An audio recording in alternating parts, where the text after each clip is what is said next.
The suitcase was sitting on the curb outside Makola Market at 6:52 in the morning, and Nana Esiowusu almost walked past it.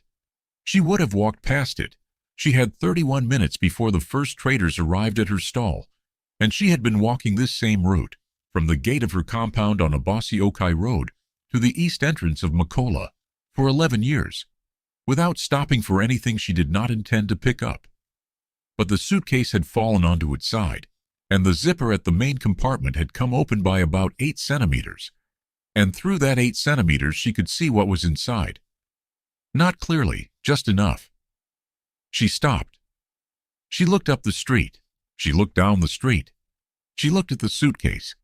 Then she crouched down, right there on the curb outside the market gate, with the morning traffic of Accra beginning to build behind her, and she looked at what was inside the open zipper. Bundles, bound with rubber bands. American dollars. She could see the face on the top bill from where she was crouching, and that face was not Kwame Nkrumah's, and it was not anyone Ghanaian. She did not touch them. She zipped the suitcase closed. She stood up, straightened her cloth, picked up the suitcase with both hands, and carried it to the nearest police station, which was Kingsway Police Station on Ring Road Central, a walk of 14 minutes. What happened when she got there, and what happened in the 37 days that followed, is the part of this story that nobody who heard it secondhand believed. But several people saw it with their own eyes, including a police corporal named Mensa Asante, who has told it at his wife's family gatherings every Christmas since, and a journalist from the Daily Graphic who verified 3 of the central facts, and Nana Esiowusu herself, who does not tell it often, and when she does, tells it the same way every time. Her name was Nana Esiowusu, and she was 51 years old, and she sold fabric. She had been selling fabric at Makola for 11 years, since her husband Emmanuel passed in 2013, and left her with 2 children in secondary school, a compound house with a leaking roof, and a debt of 4,200 cedis to a microfinance company in Nima, whose representative came to the compound every 3rd Friday without fail. Before Emmanuel died, Nana Essie had been what she called a housewife who also worked. She cooked, she cleaned, she raised Kwame and Aqua, and she ran a small provision shop from the front room of the compound that cleared maybe 80 cedis on a good week. After Emmanuel died, she was simply a woman who worked. She was 4 feet 11 and broad-shouldered in the way of women who carry things physically. Bolts of fabric, market bags, children when they were still young enough to be carried. She wore a dress of blue and yellow Kente print that she had sewn herself 7 years ago and repaired twice, the second repair at the left sleeve where the seam had opened. The dress was clean. She pressed it on Sunday evenings with an iron she had owned since 1998, heating it on the gas burner because the element had stopped working years ago, and replacement elements cost more than her fabric inventory for 2 days. Her hair was wrapped in a matching Kente headscarf, tied in the specific way of women from the central region, which her mother had taught her, and which she had never changed. She carried 2 things to market every morning. A canvas tote bag, dark green, bought from a Chinese goods store on High Street for 7 cedis in 2019, repaired at the handle with wire and electrical tape, and a small notebook, spiral-bound, in which she recorded every transaction she made, every CD she spent, every debt owed and paid, in a handwriting so small and precise it looked like a different kind of print. The notebook had 214 pages. She was on page 189. She had never had to go back and correct an entry. The thing about Nana Isi that her customers knew and her neighbors knew and her children knew was this: she did not keep what was not hers. This was not a policy she had decided on, or a moral position she articulated. It was simply how she was built. When a customer gave her too much change by mistake, she called them back. When a trader left fabric at her stall accidentally, she kept it until they returned, which sometimes took weeks.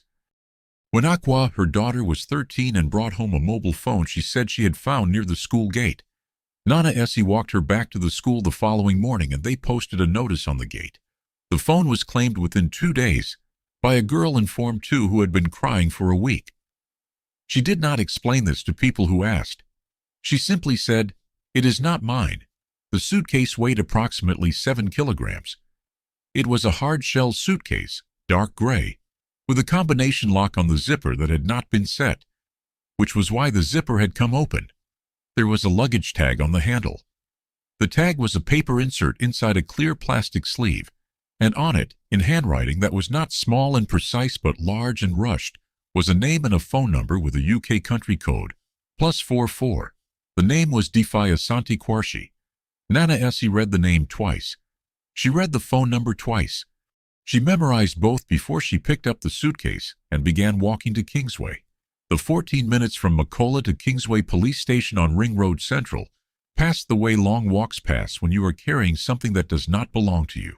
Slowly, with a specific quality of attention, the suitcase was heavier than it had looked.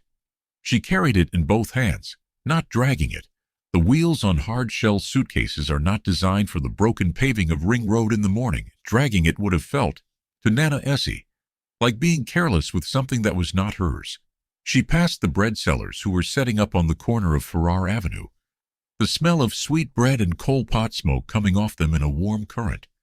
She passed the Trotro stop where men in yellow vests were loading passengers, with the particular shouting efficiency of people who have been doing this for 20 years and have reduced it to a language of gestures and half words. She passed a woman selling cebolo from a cooler on wheels, and the woman looked at the suitcase and then at Nana Essie and said nothing, which is what people say when they have decided that what they are looking at is not their concern. By the time she reached the station, the morning had fully arrived. The sky was bright but not yet hot, the specific clarity of a Ghanaian morning before 8 a.m., before the air begins to press down.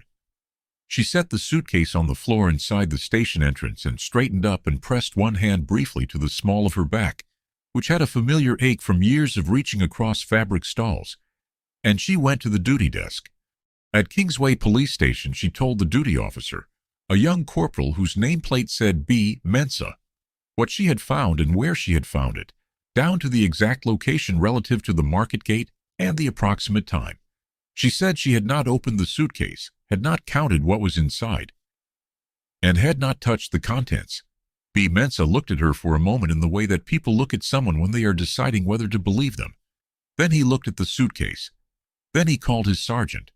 The sergeant, a woman named Ofori, who had been at Kingsway for 19 years, came out from the back office and stood in front of Nana Essie and asked her to say it again from the beginning. Nana Essie said it again from the beginning. Sergeant Ofori asked her if she knew how much was in the suitcase. Nana Essie said she did not count it. Sergeant Ofori asked if she knew the owner. Nana Essie showed her the luggage tag. Sergeant Ofori looked at the luggage tag for a long time. Then she said, "Sit down, please." They opened the suitcase at 7:34 a.m. in front of Nana Essie, B. Mensa, Sergeant Ofori, and a second officer named Darko, who had been called in from the yard. The contents were 47 bundles of US dollars, each bundle bound with a red rubber band, each bundle containing $5,100 bills. The bundles were not uniform in size, but were consistent in denomination. The total, counted once by B. Mensa, and once by Sergeant Ofori, and once by Darko, while Nana Essie sat in the plastic chair beside the duty desk and watched the ceiling fan above her make its slow revolution, was $235,000. No one in that room said anything for a moment after the third count confirmed the figure. Nana Essie looked at the ceiling fan. She had left her stall unopened. She had 37 bolts of fabric waiting to be arranged and a customer who had promised to come before 9 a.m. to collect 6 yards of Ankara she had been holding for 2 weeks. She thought about this. She looked at the fan. She did not think about the $235,000. If this is already sitting in you the way I think it is, stay with me, because what comes next is the part that changes the meaning of everything that came before.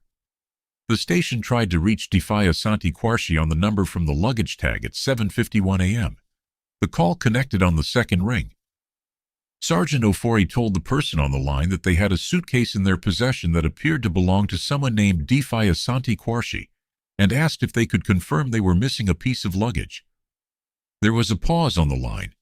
Then the person said, and Sergeant Ofori wrote the words down in her incident report, where they remain, "Oh God. Oh God.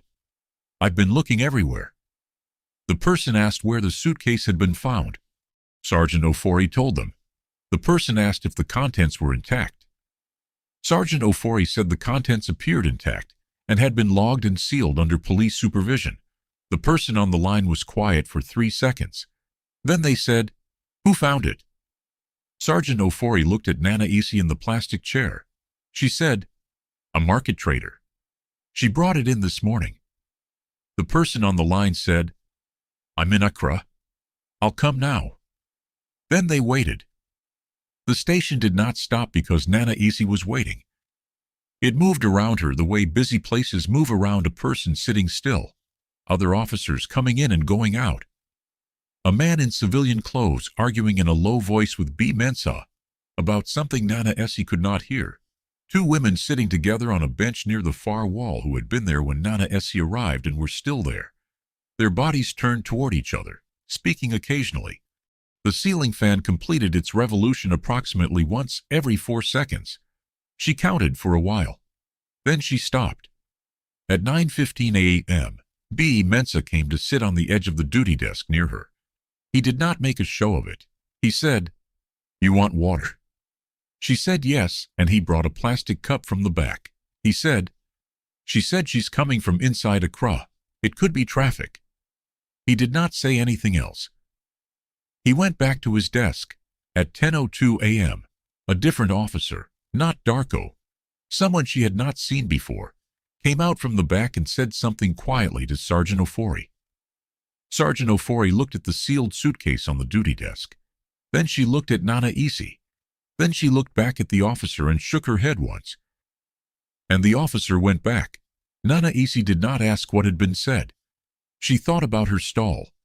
She thought about the customer with the 6 yards of Ankara who would arrive at 9 a.m.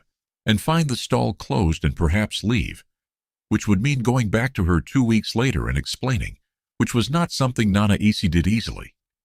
She thought about Kwame, her son, who was in his 2nd year of a technical program in Tema, and who called on Sundays and sometimes on Wednesdays, when something had happened worth sharing. She thought about the leaking roof and the specific sound it made in heavy rain.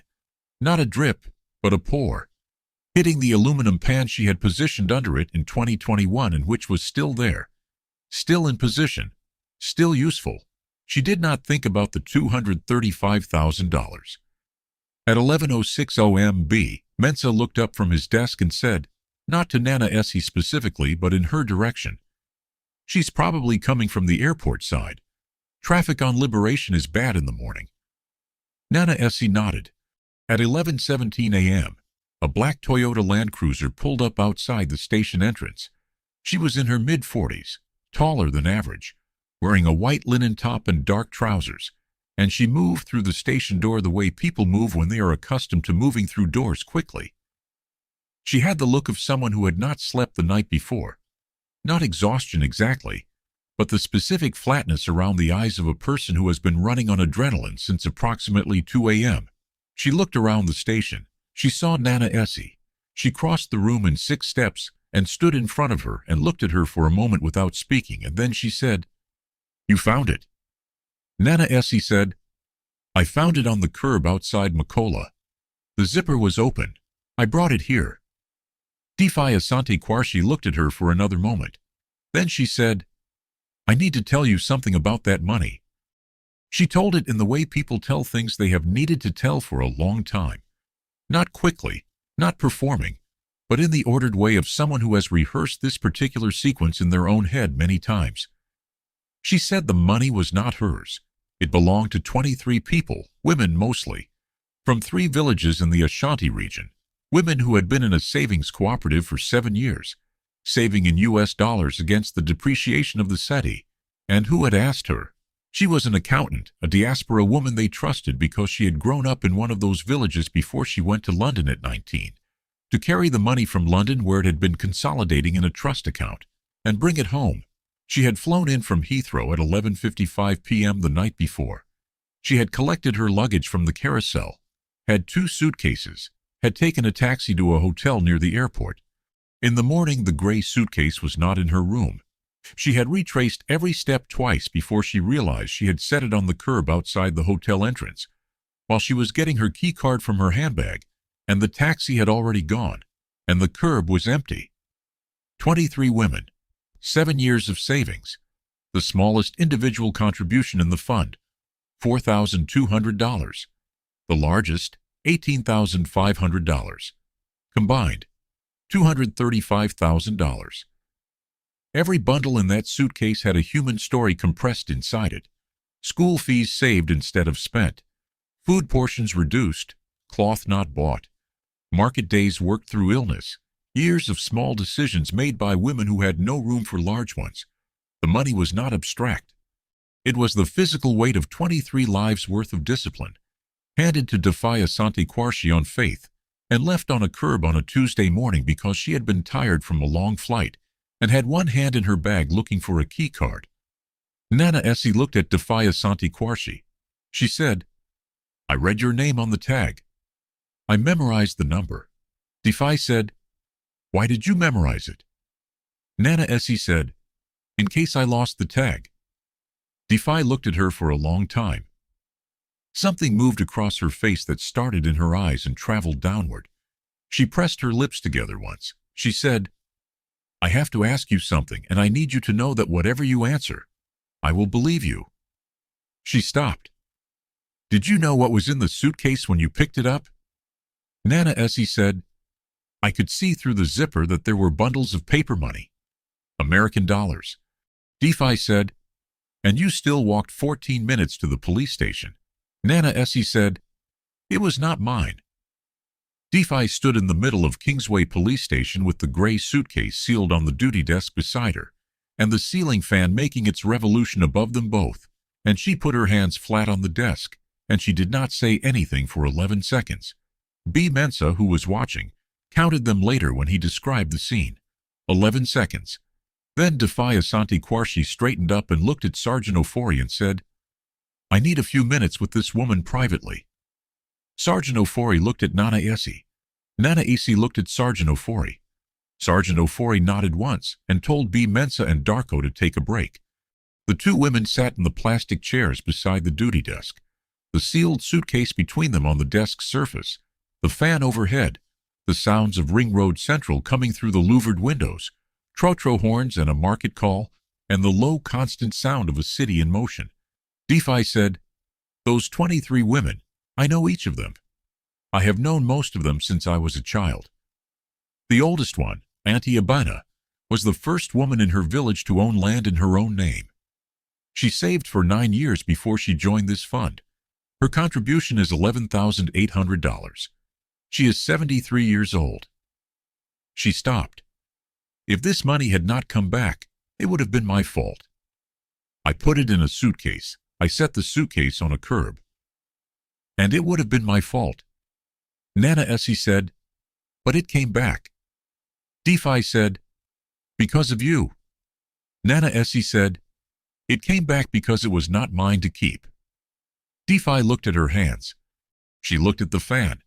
Then she looked at Nana Essie and said, "I want to do something for you.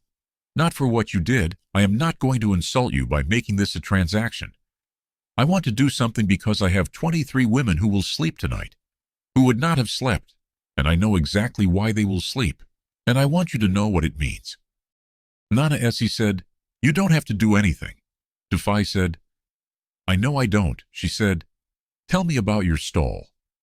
Nana Essie looked at her. Then she said, "I sell fabric. 11 years at Makola. Kente, Ankara, cotton prints, lace for church. I have 37 bolts right now. My best week is around 1,400 cedis. My slow weeks are around 600. A pause. The roof of my compound needs repair. It has needed repair for 3 years. Every rainy season I move the furniture." Defia said, "What would it cost to repair the roof?"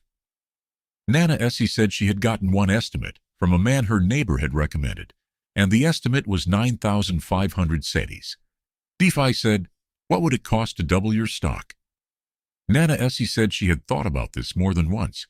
She had a supplier in Kumasi who could give her a good price on 40 additional bolts, at the price they had discussed the last time she had enough to negotiate. It would be approximately 6,800 SETIs. Defy took out her phone. She opened an application. She said, I'm going to send you 16,000 SETIs, 9,500 for the roof, 6,500 for the stock, slightly less than what you said, which means you'll negotiate well with that supplier in Kumasi. Because you will, I can already tell. She looked up. The other women, the 23, they don't know their money was lost. They don't know it was found. They will never need to know either of those things. But I will know. And what I do with that is my responsibility. She put her phone on the table. Is there anything else your children need for school? Nana Essie sat in the plastic chair and looked at the phone on the table, and then at Defy Asante Kwarshi across from her. She did not answer immediately. She looked at the ceiling fan. She looked at her hands. She looked at the spiral notebook in her canvas tote bag. Page 189 of 214. Every CD recorded in small, precise handwriting. Then she said, My daughter wants to study accounting. Defy said, Of course she does. She sent the 16,000 CDs. She also, before she left that police station, called the University of Ghana's accounting department. She knew the head of department, had done her own undergraduate there before London, and asked about their scholarship application process for students entering the following academic year. She wrote the name and the deadline on a card and gave the card to Nana AC. She said, The application is competitive, but it is not impossible. Bring her transcript. She stood up. She shook Nana Isi's hand. Not the brief formal shake, but the two-handed hold. Both of Defy's hands around Nana Essie's one. The kind of handshake that means I will not forget this. Then she picked up the sealed suitcase and walked out of Kingsway Police Station and into the black Land Cruiser and drove toward wherever 23 women's 7 years of savings needed to go next. Nana Essie sat in the plastic chair for 3 more minutes after she left. B. Mensa and Darko came back in. B. Mensa asked if everything was fine. Nana Essie said, Yes. She picked up her canvas tote bag. She opened the spiral notebook to page 189. She added a line. 16,000, received, roof, stock, aqua. She closed the notebook. She went to her stall. She arranged the 37 bolts in the order she always arranged them. Kenti in the back left where the light hit it best in the afternoon. Ankara in the front, right where customers could reach it without asking her to pull it down. The cotton prints organized by color from coolest to warmest. She opened at 8:47 a.m., which was 43 minutes later than usual, and her first customer of the day was the woman who had been waiting since 9 a.m. for the 6 yards of Ankara she had been holding for 2 weeks, and who had been waiting so long she had sat down on the step outside and was eating kenki from a plastic bag. Nana Essie apologized for being late. She cut the 6 yards cleanly, on the line. The way she always cut. She wrapped it in the black polythene the way she always wrapped it. She made change from the canvas tote bag down to the last 50 pesewas, without needing to ask for anything in return. She called her daughter that evening. She told Aqua about the scholarship application. She did not tell her about the suitcase or the 16,000 SETIs. She said, There is a deadline. I have the date. We will prepare. Aqua said, Mummy, how did you find out about this? Nana Essie said, I met someone who knew the right person. Aqua applied. She submitted her transcript, 11 A's across 3 years of secondary school, 2 B's, and a mathematics score that her teacher called the highest she had seen in 9 years of teaching. The application was competitive, was not impossible. She was admitted to the University of Ghana's accounting department in August of that year, with a partial scholarship that covered 60% of her fees. The roof was repaired in the 3rd week of the following month. By a contractor Nana Isi found herself, not the one her neighbor recommended, because she spent 4 days getting estimates, and the contractor she found did the work for 8,900 SETIs, rather than 9,500, which left 600 SETIs that she put in the notebook under a new line, marked simply, remaining. The 40 bolts from Kumasi arrived 6 weeks later. The supplier gave her the price she asked for, which was not the price Defy had estimated but slightly lower, because Nana Isi had been in conversation with this supplier for 11 years and knew exactly when to ask for what. What people who hear this story want to know is what was going through Nana Acey's mind when she crouched beside that suitcase on the curb outside Macola Market at 6:52 in the morning and looked through the 8-centimeter gap in the zipper and saw the bundles. They want to know if she hesitated. They want to know if she thought about what she could do with that money, about the roof and the bolts and Aqua's school fees, and the microfinance debt that had finally been paid off in 2021 but whose memory lived in her body like a physical thing. A weight behind the sternum that woke her some mornings before the alarm. She has been asked this question. She answers it the same way every time. She says, "I thought about the person who put it there. I thought they must be very afraid." That was it. That was the whole thought. Not the roof. Not Aqua. Not the 600 CD remainder. The person who put it there must be very afraid. This is not a story about a good deed being rewarded. Rewards are transactional. They come because a calculation was made. What Defy Asante Kwarshi did for Nana Acey Owusu was not a reward. It was recognition. The recognition of someone who had looked at a crouching woman on a curb with a suitcase and understood, in the space of a police station conversation, what kind of person she was standing in front of, and who decided to act accordingly. The 16,000 cedis mattered. Of course it mattered. The roof mattered and the stock mattered and Aqua's scholarship mattered. But the thing that Nana Acey has not said aloud, and that people who know her well enough can see in the specific way she stands at her stall, the particular quality of her stillness, the unhurried way she cuts the fabric on the line, is that she was already the person who returned the suitcase before anyone recognized it. The recognition did not make her. She arrived already made. This is what the world consistently fails to understand about people it overlooks. It looks at the fabric stall and the blue and yellow dress with the repaired sleeve and the canvas tote bag with the wire and tape handle, and it makes a calculation about who this person is, about how much they contain, about what they would do if no one was watching.